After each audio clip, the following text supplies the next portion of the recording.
네. 자, 이제 잘 들릴 겁니다. 어쨌든, 오늘 방송 상태가 원활치 못해가지고 설교를 여기서부터 이제 좀 다시 시작을 해야 될 것 같은데, 오늘 말씀의 제목은, 누구의 지도자인가? 라는 제목입니다. 그러니까 어쨌든, 이스라엘 백성들의 행위가 중요하다. 근데 행위는 전쟁에 관련된 것이 아닙니다.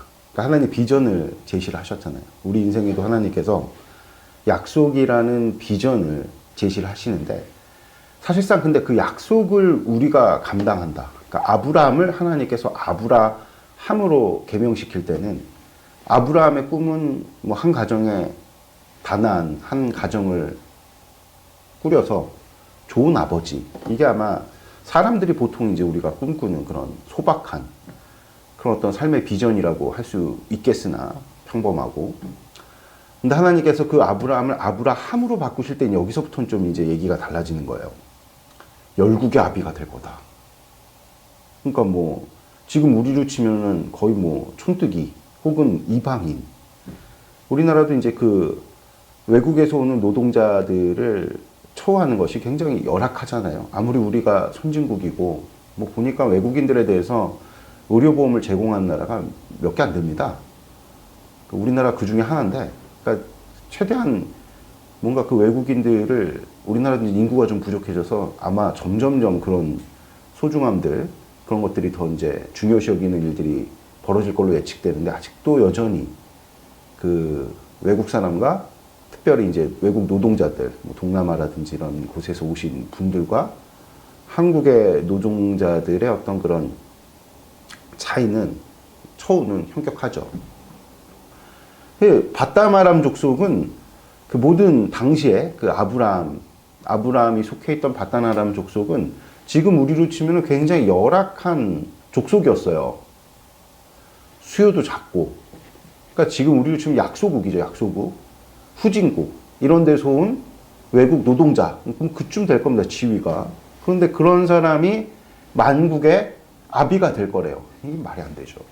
우리가 아브라함이 어떤 행위를 갖는들 그 어떤 장벽을 깨는 게 쉽겠습니까? 우리나라 뭐 손흥민 선수가 굉장히 축구를 잘해가지고 한 유럽의 유명한 팀의 주장이 됐다. 이게 참 센세이션한 거잖아요. 왜 그럽니까? 그만큼 이제 이 동양인에 대한 서양 사람들의 어떤 선입견과 어떤 차별, 이런 게 존재하기 때문에 그런 것들을 위대하다고 얘기하는 거 아니겠습니까? 그러니까 그런 어떤 존재하고 있는 모든 인간적인 장벽을 뛰어넘는 쉽지 않습니다. 개인의 영역이 아무리 탁월해도 쉽지 않아요. 그러니까 그 약속은 사실상 누가 이루는 거냐? 하나님께서 이루신다. 하나님께서 이루신다. 지금 이스라엘 백성들도 마찬가지인 게, 가나안 땅을 정복하는 게, 그러니까 우리가 여리고 전투를 우리가 기점으로 해갖고, 기준으로 해서 우리가 출애굽 2세대의 어떤 위대성을 좀 엿볼 수 있는 것은 사실 말이 안 되는 전투예요. 그러니까 전략적으로도 볼 때 우리나라가 낙동강 전선까지 막 밀려왔고, 거기서 겨우겨우 버텨내서 거의 이제 부산만 남았잖아요. 다 이제 적화 통일이 되기 일보 직전이었는데, 기발한 어떤 아이디어. 근데 그것은 성공 가능성이 굉장히 희박한, 그러니까 북한이 위로부터 남진을 했잖아요. 남으로 밀고 내려와서 이제 거의 망하기 일보 직전, 그냥 점령당하기 일보 직전에 허리를 쳐서, 거기 인천이죠, 인천. 근데 인천은 썰물과 밀물이 있잖아요. 거기에 배를 대고 상륙하는 것이 시간도 제한적이고, 그렇죠? 상륙을 할 거면은 일정한 예측 가능한 어떤 그런 동해라든지. 근데 그쪽으로는 이제, 방어가 다 돼 있으니까. 그렇죠? 근데 이게 서해로 와가지고 그런 작전을 구사할 거라는 것은, 어떤 해상작전을 구사할 거라는 것을 북한이 미처 생각지 못했죠. 그리고 거길로 치고 들어와가지고 전세가 역전되는. 근데 그와 비슷하게 우리가 배웠던 것처럼, 이 요단강을 건너서 여리고는 가나안 서편의 중추예요. 거길 뚫고 들어간 겁니다. 누구의 전략이죠? 누구의 지략입니까? 보니까 하나님께서 명하신 대로 그런 일들을 이뤘거든요. 그리고 뭐 여리고 전투만 하도 그 이스라엘 백성들이 행위가 있었어요. 행위가 없다 하면 안 됩니다, 여러분들. 근데 그 행위는 어떤 결과를 일으킬 만한 원인이 되는 행위가 아니죠. 어떤 행위입니까? 하나님께 성결을 이루는 행위죠. 그러니까 우리에게 중요한 행위는 그 행위를 이야기하는 겁니다. 아멘.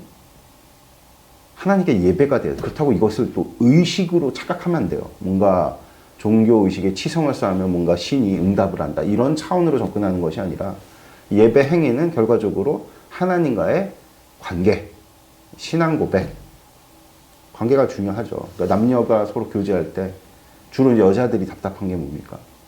뭐 우리가 보통 이제 썸 탄다 그러면 뭐 결정적인 고백을 해야 될 거 아니야. 근데 고백은 안 하고 계속 분위기만 자아내고 그런 일들이 계속 지속되면 피곤하죠. 말을 해야 돼, 말을. 의사표시를 해야 된다고. 그래야 서로 결정을 짓고 책임을 지고 관계가 발전을 하죠. 그와 마찬가지로 하나님 우리에게 충분히 표현하시고 한 말씀밖에 안 하시는 분이십니다. 말씀이시잖아요. 그러니까 늘 표현하시고 늘 그 의사를 분명하게 하실 때 그에 반응해서 우리도 어떻게 해야 돼요? 말로 또 몸으로. 예를 들어 뭐 부부와 결혼기념일이야. 말로 아이고 나 당신하고 결혼한 거 너무 좋아. 이런 것들 여자 싫어하잖아요. 뭔가 기념해서 뭐 꽃이라든지 선물이라든지 이런 뭔가 액션, 행위가 중요하죠, 여러분들. 그렇죠? 그럴 때 이제 깊어지는 거죠, 관계가. 그러니까 마찬가지로 이스라엘 백성들의 여리고를 그 하루에 한 바퀴 돌면서 나지막에 7바퀴 돌고 함성 지르는 이런 어떤 행위는 하나님을 향한 신앙 고백, 그 관계가 깊어지고 짙어질 때 이제 하나님께서 뭐 역사하시면서 뭐 여리고성은 선물이죠, 선물. 하나님과의 짙은 관계 안에서 주어지는 선물. 그게 사실 우리가 이 땅에서 하나님께서 주시는 어떤 복과 은혜인 거죠. 이런 복락을 여러분들이 복되게 누리시기를 축복합니다. 근데 이제 문제는 뭐냐면 우리는 잘 알고 있어요. 이미 뭐 전지적 작가 시점에서 성경을 보고 있기 때문에 이스라엘 백성들이 이제 여리고까지는 잘 무너뜨렸는데 이 아이성 전투를 임하는 어떤 자세, 여기서부터 좀 이제 문제가 이제 벌어지는 겁니다. 그 앞서 얘기했던 것처럼 행위가 중요한데 그 행위는 하나님과의 어떤 관계가 중심이 돼야 되는 겁니다. 근데 이스라엘 백성들이 전쟁을 치르려고 그래요. 아이성과. 이게 이제 문제인 겁니다. 여기서 뭐가 이제 핀트가 어긋나냐면 하나님과의 복된 어떤 관계의 문제가 이제 벌어지게 되면서 이스라엘 백성들의 영적 분위기가 묘하게 흘러가는 거예요. 거기서 항상 사고가 일어납니다. 그러니까 저는 아간의 범죄가 단지 그냥 아간의 문제라는 차원보다는 공동체의 문제. 그러니까 우리가 생각할 때 아니 아간한 사람이 잘못한 것을 두고 왜 이스라엘 전체가 다 이렇게 고난당해야 되느냐. 예를 들어서 아니 다윗이 인구조사한 것 같다가 왜 백성들이 7만이 죽어야 되냐. 이런 어떤 억울함을 호소하시는 분들이 계신데요. 결코 그렇지 않습니다. 다윗의 범죄이든지 지금 아간의 범죄이든지 아간이 또 보니까 아간에 대해서 굉장히 자세하게 풀어내고 있어요. 이 7장 1절에 보니까 이스라엘 자손이 온전히 마치 물건으로 말미암아 범죄하였으니 유다 지파의 사랑, 유다 지파의 세라의 증손, 삽디의 손자 갈미아. 이렇게 3대를 지금 얘기를 하고 있거든요. 그러니까 그만큼 아마 아간은 유다 지파 자체가 힘도 셌고 수요도 많았고요. 그렇죠? 근데 이렇게 3대씩이나 자세하게 설명하는 것 보면은 아마 유력한 자였을 가능성이 큽니다. 아마 지파장이었을 가능성도 크죠. 그러니까 어떤 맥락에선 좀 뭔가 지위가 있으니까 이런 대범한 행동을 한 것 아니겠습니까? 하나님께서 다 절대로 만지지 마라. 그러니까 우리가 한 나라의 어떤 부정, 부패, 비리 이런 것들은요, 나라의 기강이 무너졌다는 것을 방증하는 거예요. 방증하는 거. 그렇죠? 그냥 부정부패, 나라의 기강이 똑바로 여러분 법이 제대로 졌다 그러면은 어떻게 부정부패 그런 비리들이 많이 벌어지겠어요? 그럴 수가 없죠. 지금 참 우리나라가 위험한 시기죠. 뭐 대통령으로 시작해갖고 뭐 수장들이 지금 다 뭐 군의 수장들도 다 지금 책임져야 될 사람들이 다 지금 막 감옥에 있고 갇혀 있고, 그러니까 이제 뭐 그것을 대리하는 사람들이 뭐 그 권한을 수행한다 그러지만 제한적이죠. 권한의 공백은요 항상 사람들의 부패를 만들기 마련이에요. 그렇죠? 그러니까 어쨌든 다시 돌아와서 뭐 그 얘기를 하고자 하는 것이 아니니까, 이스라엘의 이제 전쟁을 치르는 방식이 여리고와는 사뭇 달랐어요. 여리고 때는 하나님께 예배. 물론 이제 그럼 맨날 예배만 드리면 되냐? 그게 아니죠. 그러니까 우리가 밖에 나가서 일도 해야 됩니다.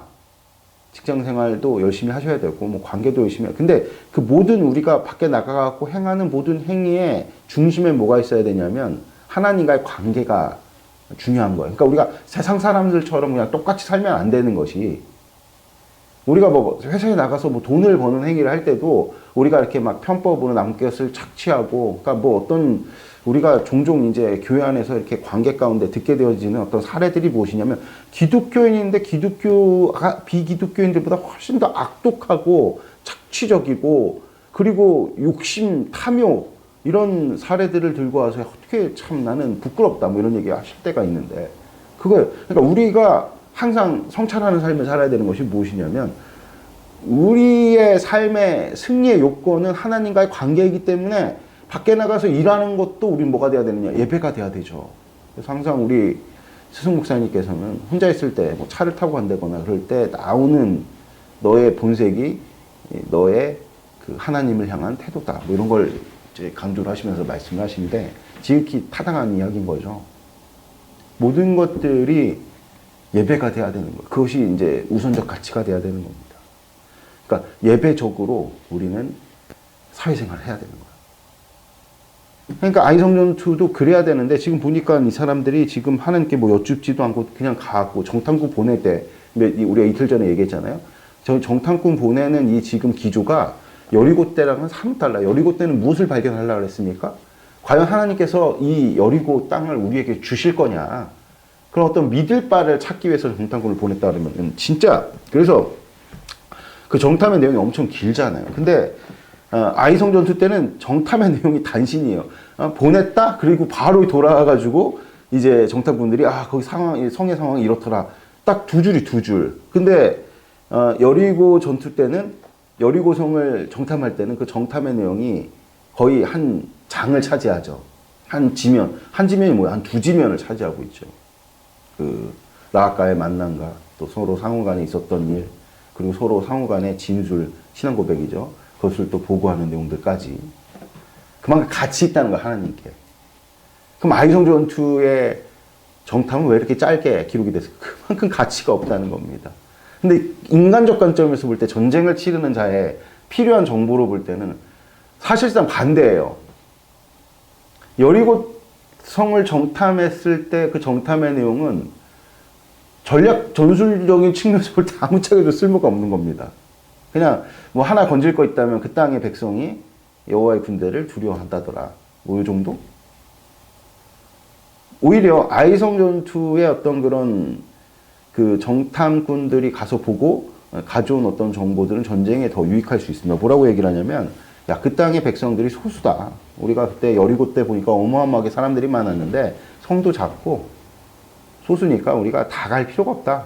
몇 천만 보내서 우리가 점령하면은 뭐 그냥 쉽게 떨어뜨릴 거다. 뭐 이런 식의 어떤 그런 정보를 제공할 때, 아니 그러면 여호수아가 좀 명민해가지고 그런 것들을 분별해서 무슨 소리 하는 거냐, 너 지금 정탐 제대로 한 거 맞냐, 직무유기다, 누가 그런 것들을 보고 오라 그랬냐, 하나님이 정말 이 아이성 전투를 통해서 아이성을 우리에게 주실 거냐, 어떤 믿을 바를 얘기해야 되지 않냐, 이렇게 뭔가 문제 제기를 했어야 되는데 그걸 또 그대로 소용해서 2,3,000명만 보내서 거기서 36명 딱 죽어요. 근데 그 일 때문에 이제 막 오늘 6절 한번 읽어볼까요? 여호수아가 옷을 찢고 이스라엘 장로들과 함께 여호와의 궤 앞에서 땅에 엎드려 머리에 티끌을 뒤집어 쓰고 저물도록 있다가, 이게 이제 슬픔을 표현하는 행위거든요.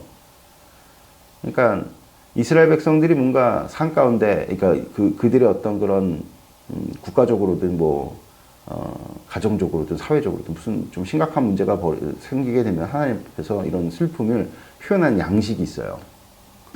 이방 사람들은 신 앞에서 막 자해하고 막 그러고 뭐 머리를 자르고 이런 행위는 이제 성경에서는 금지했고, 너희들이 슬픔을 표현하더라도 딱 여기까지야.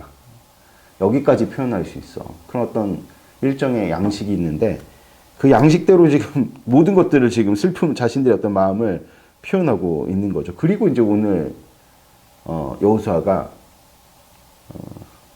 하나님께 이제 탄원 비슷하게 기도를 터뜨리고 있는 거죠. 근데 이 기도의 내용이 보니까 우리가 읽었던 것처럼 9절 읽어볼까요? 가나안 사람들과 이 땅의 모든 사람들이 듣고 우리를 둘러싸고 우리의 이름을 세상에서 끊으리니 주의 크신 이름을 위하여 어떻게 하시려 하나이까 하니. 그러니까 무슨 얘기냐면, 가나안 정복 전쟁이 시작이 됐는데, 심지어 뭐라고까지도 얘기하냐면, 우리가 이렇게 요단 동편으로, 요단 서편으로 넘어온 게 이게 어리석은 일이었습니까? 차라리 그냥 동편에 주신 땅에 뭐 므낫세 지파, 반지파, 갓지파만 있는데 그냥 우리 전부가 다 그냥 거기에서 복잡거리면서 사는 게 나을 뻔. 그게 말이에요, 뭐예요? 3개 지파밖에 거할 수 없는 땅에 12지파가 다 오골거리면서 살면 그게 행복합니까?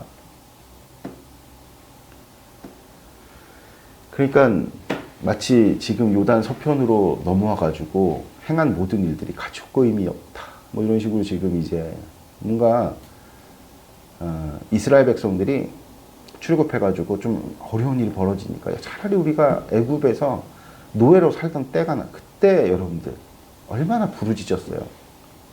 죽겠다고. 그 부르짖음이 상달돼 갖고 모세를 보내셔서 출애굽한 건데 다시 옛날로 돌아가겠다. 우리가 신앙생활 하다 보면 좀 어려운 일들이 벌어질 수도 있죠. 그러면서 이제 마귀가 우리 마음 가운데, 생각 가운데 집어넣는 생각들이 무엇이냐면, 신앙이 너에게 무슨 가치고 의미냐. 너 옛날에 그냥 네 마음대로 살았던 때를 생각해봐라. 그때가 더 행복하지 않았냐. 이런 식으로. 근데 우리가 참 화장실 들어갈 때가 나올 때가 다르더라고. 저만 해도 마찬가지예요. 죽겠다고, 나 힘들다고, 어떻게 사냐고. 그런 어떤 가난한 심령을 가지고 주님 앞에 섰을 때 나를 건져주셨고, 여기까지 나를 지켜 에베네셀의 하나님으로 동행하셨거든요. 받은 복이 얼마나 많아요. 그런 거 다 깡그리 잊어버린 채 그냥 눈앞에, 아니 60만 대군에서 무슨 36명도 소중한 생명이지만 전쟁의 관점으로 볼 땐 그렇게 큰 손실이 아니에요. 최소한의 손실인 거죠. 모세도 비슷한 얘기를 한 적이 있어요. 이스라엘에 하도 하나님께 범죄해서 이제 주님께서 내가 얘네들 다 멸족시키고 모세 너로 다시 내가 새 민족을 꾸릴게. 그때 모세가 비슷한 얘기를 합니다. 주님, 아니 이 출애굽 백성들이 이렇게 나와서 광야를 전전하면서 이제 하나님께서 분명히 가나안 땅을 주실 거라는 어떤 약속을 1000명을 한 상태인데 이들을 지금 다 멸족시키면은 주의 이름이 뭐가 됩니까? 주의 명예가 어떻게 됩니까? 그러니까 방점 자체가 정말 하나님께 찍혀 있었어요. 물론 백성들이 궁일한 것도 있겠지만, 그래서 이 모세 같은 중보를 우리가 어떻게 해석하냐면 이게 바로 하나님 마음인 거예요. 지도자는 그런 겁니다, 여러분들. 하나님의 마음을 대변하는 겁니다. 그러니까 모세가 위대한 게 뭐냐면 그가 하나님과 친구처럼 지냈다 그러잖아요. 하나님 마음을 한 거예요. 그러니까 지금 이런 상황 속에서, 이런 극한 대립 속에서 누구의 편에 섰냐? 하나님 편에 서서 그 고백을 한 거예요. 야, 내가 지금 이 백성들 있잖아. 지금 하나님과 백성들 사이에 어마어마한 극한 대립이 있거든요. 그래서 하나님이 오죽했으면 내가 얘네 다 멸족시키고 모세 너로, 일종의 어떤 측면에서는 하나님이 뭐 나쁜 마음으로 시험했다 그런 차원이 아니지만, 모세 그 중심에 뭐가 있는지 드러내는 어떤 그런 시험적인 상황이 벌어지게 된 거죠. 그때 모세가 하나님 마음을 정확하게 캐치해서, 하나님 정말 우리를 멸족시키시는 분이십니까? 아니죠. 우리를 사랑하시는 분이시죠. 얼마나 사랑하시면은 독생자를 보내셔서 죽기까지 그 일을 이루셨겠냔 말이에요, 여러분들. 그 마음을 알아서 모세가 정말 주님께서 백성들을 멸족시키고 싶은 것이 아니라 그 어떤 죄악에 대해서 진노하시잖아요. 그쵸? 진노하시잖아요. 그 진노하신과 더불어서, 그러니까 일종의 애증이죠.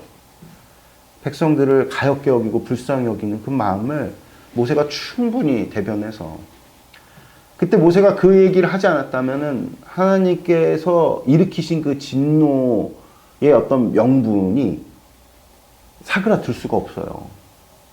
사람 뭔가 칼을 뺐으면 뭔가 물에도 썰어야 될 거 아닙니까? 근데 그 진노를 충분히 불식시킬 만한 하나님 안에 또 다른 마음을 제시를 한 거죠. 그렇게 제시가 되니까 하나님께서 칼을 거둘 수 있는 명분을 얻게 되신 겁니다. 그러니까 모세는요, 누구의 지도자였냐? 하나님의 지도자였어요. 하나님의 편에 선 지도자였단 말이에요. 근데 지금 이 여호수아의 문제가 뭐냐면, 아직 여호수아가 그러니까 지도자로서 여물지 않았다는 것이 열심히 드러나는데, 지금 우리가 또 한 가지 사례를 살펴볼 게, 사울이 왜 망했냐? 자꾸만 백성들의 마음을 대변해갖고 하나님께 주장하는 컨셉으로 자꾸 가니까 문제가 되는 겁니다, 여러분들. 우리는 뭐 다 알고 있어요. 왜 이런 일이 벌어졌는지. 이게 지금 아간이 하나님께 순전히 바쳐야 될 것에 손을 댔단 말이에요. 그러니까 부당한 것이 아니라 영적 법리로 볼 때는 법대로 지금 이게 벌어진 거거든요. 그러니까 만약에 여호수아가 하나님의 편에 선 지도자였던 심정으로 지금 이런 사건을 대했다 그러면은 어떻게 접근이 돼야 되냐면, 반드시 우리한테 무슨 문제가 있다, 이런 컨셉이 돼야 되는데, 지금 구절의 내용은 사실상 모세가 그때 백성들을 중보했던 그런 기도와 비스무리하지만 그 속알맹이는 완전히 다른 겁니다. 그러니까 지금 이 여호수아는 누구의 편에 서 있냐? 사람들을 대변하는 쪽에 지금 내용들로 서 있는 겁니다. 이 자체가 문제인 거예요. 인본주의죠, 인본주의. 모든 결과는요, 여러분들, 하나님은 우리를 돕는 헬퍼가 아니에요. 물론 뭐 이제 우리가 영어 번역으로는 헬퍼다, 이렇게 우리를 도우시는 분이시다, 편의상 그렇게 우리가 사용을 하지만, 이 땅에서 살아가는 우리의 행적 속에서 하나님의 다 도우심이니까. 근데 그 도우심 이면에는 하나님께서 우리를 지배하시고 통치하시고 주도하시는 겁니다. 이 사실 우리는 절대로 잊어서는 안 되는 거죠. 한마디로 얘기해서 모든 전쟁의 주관자가 누구냐? 주관자가 누가 보조해요? 우리가 보조인 거예요. 우리가 보조. 전쟁의 주관자는 하나님이신 거죠. 우리 없어도 하나님께서 충분히 뭐 가나안 땅 멸하실 수 있죠. 소돔과 고모라처럼 뭐 하늘에서 막 불비가 내리든지 뭐 하든지. 그러나 주님께서 당신의 일에 우리를 초대하시고 참여시키셔서, 그렇죠? 세상 사람들을 눈으로 보면은 눈에 보이지 않는 하나님이 주도하는 것처럼 안 보이죠. 이스라엘 백성들이 행하는 것처럼 보이지만 철저하게 이 모든 전쟁의 주관자는 하나님이신 겁니다. 할렐루야. 그래서 모세와 여호수아의 차이가 있다면, 지금 당장의 여호수아, 이제 막 시작한 연단받아야 되고 여물어야 되는 이 여호수아, 이 젊은 여호수아와, 물론 뭐 나이로 볼 때, 물리적인 나이로 볼 때 그렇게 젊지는 않았습니다. 어쨌든 그런 이제 막 시작하는, 물론 모세도 80대부터 시작됐으니까, 이 모세와 여호수아의 차이가 무엇이냐? 하나님께서 모세에게 이렇게 말씀하셨잖아요. 그 온유함이 땅의 모든 사람보다 승하다. 겸손과 온유해요. 예수님 말씀하셨죠? 수고하고 무거운 짐진 자들아, 다 내게로 와라. 나는 온유하고 겸손하니 내게 배워라. 나와 함께 멍에를 지자. 이게 배우라는 얘기인 거거든요. 내가 너희들에게 안식을 주리라. 온유와 겸손. 온유와 겸손을 한마디로 이야기하면 무엇이에요? 온유. 온유가 무엇입니까? 하나님을 믿고 끝까지 하나님의 편에 서서 묵상하고 하나님의 편에 서서 결론을 내는 것을 온유라 그래요. 우리가 앞서 그 특세 때 배웠던 것처럼 이스라엘 백성들이 요단을 딱 건너서 길갈이라는 지역에서 수치를 떠나 보냈잖아요. 그 수치의 내용이 무엇입니까? 하나님께서 약속을 주셨음에도 불구하고 그 약속의 성취를 이루지 못하는 것. 그게 출애굽 1세대의 수치였어요. 그걸 굴려보냈는데 또다시 여러분들 우리가 출애굽 1세대의 그런 악습을 답습해가지고 또 수치를 안을 필요가 뭐가 있겠냐. 지금 그러고 있는 거예요. 전쟁은 누구에게 속했습니까? 하나님께 속한 거예요. 여호수아는 누구의 편에 서야 되는 겁니까? 하나님의 편에 서야 되는 거예요. 하나님의 편에 서야 돼요. 그 일로 이런 아이성의 전투의 어떤 측면에서는 실패라고 할 수 있겠죠. 이 실패, 이런 어떤 고난을 겪게 된 거죠. 왜? 연단받기 위해서. 아멘? 나중에 보니까 이제 그 다음 절 10절에 11절에 이제 하나님께서 말씀하시죠. 10절에 보니까 여호와께서 여호수아에게 이르시되 일어나라 어찌하여 이렇게 엎드려 있느냐. 답답하다. 넌 도대체 누구의 지도자냐. 어디 편에 서 있는 거냐. 책망입니다. 책망. 11절부터 보면은 이스라엘이 범죄하여. 이게 핵심이에요. 모든 문제의 발단은 너희에게 있는 거지 나에게 있는 것이 아닌데. 왜? 나에게 있는 것처럼 너는 지금 나에게 그런 이야기를 하는 거냐. 그러면서 이제 주님께서 소상하게 내용들을 여호수아로 깨닫게 하시죠. 그럼 이제 말씀이 결론을 맺겠습니다. 우리가 항상 신앙의 방점을 찍고 살아갈 때 우리가 무엇을 예수님께부터 배워야 되냐면 온유예요. 온유. 뭔가 삶에 문제가 딱 벌어지면은 자꾸만 원망하는 게 있을 거 아니야. 그 왜 그러냐면 아직도 우리의 마음이 사람의 영광의 편에 서 있기 때문인 거죠. 그래서 우리 삶 가운데는 때로는 연단이 필요합니다. 그 연단의 내용은 무엇이냐? 모든 문제의 원인이 하나님께 있는 것이 아니라 나에게 있다는 거. 그래서 성찰이 굉장히 기독교인에겐 중요한 가치거든요. 성찰이라는 단어를 불교가 가져가 쓰는 바람에 뭐 달리 표현할 길이 없습니다. 그래서 우리가 항상 문제를 헤쳐나가는 제일 1순위 우리가 생각해야 될 게 무엇이 하나님은 선하시다. 하나님은 완전하시다. 하나님은 틀리시지 않다. 그럼 이제 누가 틀렸다는 겁니까? 나에게 문제가 있다는 거예요. 목사님 저는 잘못한 게 아무것도 없는데요. 이스라엘 백성들이 어떤 전술 전략적으로는 뭐 이 전쟁이 패배할 만한 어떤 요인들이 그렇게 크진 않아요. 오히려 여리고 때보다 훨씬 잘 준비가 됐단 말이에요. 근데 문제는 무엇이냐면 영적으로 그들이 하나님이 떠나서 이런 어떤 재해가 발생되어지는. 그러니까 앞서 얘기했던 것처럼 이 사람들이 전쟁이 누구에게 속했다라는 것을 지금 망각한 겁니까? 너무나도 큰 승리에 도취돼 갖고 마치 자기들이 강한 마냥 교만한 거죠. 그럴 때 이 같은 아간의 범죄가 공동체 안에 벌어지게 되고, 그러니까 모든 이제 영적 기강이 무너졌다는 것을 보여주는 거죠. 그럼 하나님 일하실 수가 없어요.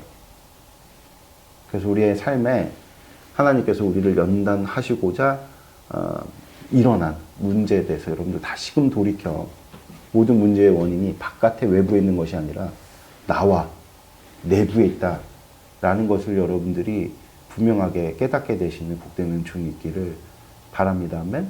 그래서 실제 이제 여기서 여호수아가 책망을 듣고 야 그렇구나 문제의 원인이 하나님께 계신 것이 아니라 나에게 우리에게 있던 것이었구나 하면서 이제 배우죠. 배우고 배운 바를 또 행하는 일들로 말미암아서 사건이 이제 수습되어지고 우리가 살다시피 아이성 전투를 또 대승으로 이끌게 되는 복된 은혜를 우리가 보게 되는 것이죠.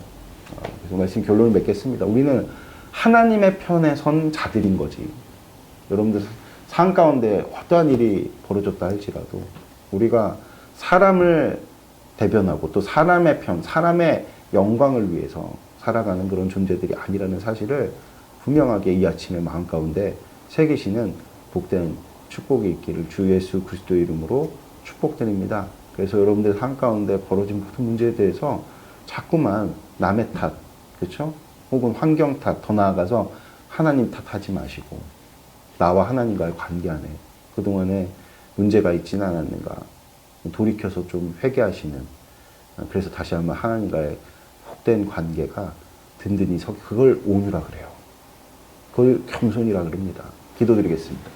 하나님 아버지 감사합니다. 오늘 선포된 말씀 우리 가운데 이루어 주셔서 깨닫게 하셔서 모든 문제원이 바깥에 있지 않고 환경에 있지 않고 외부에 있지 않냐고 더 나아가 하나님께 계신 것이 아니라 나에게 있음을 그리고 내가 이 땅을 살아갈 때 사람의 편에 사람의 영광에 편에 선 것이 아니라 하나님의 영광과 하나님의 편, 약속의 편, 내가 인생을 주도하는 자가 아니라 내가 오히려 하나님이 나의 인생을 주도하시면서 내가 보조하고 하나님의 헬퍼로 따라가는, 팔로워로 따라가는 그런 존재임을 분명하게 우리가 자각하여서 분명히 예수님께서 내게 와서 온유와 겸손을 배우라 하셨는데 그 온유와 겸손이 정말 우리의 돌이킴으로 말미암아 다시 한번 우리 가운데 새겨지는 그 일로 하나님 우리에게 주시고자 하는 안식을 만끽하는 우리 모든 지체들 될 수 있도록 축복도에 주시옵소서. 감사합니다. 부활의 주님 되신 예수님 이름으로 기도드렸습니다. 아멘.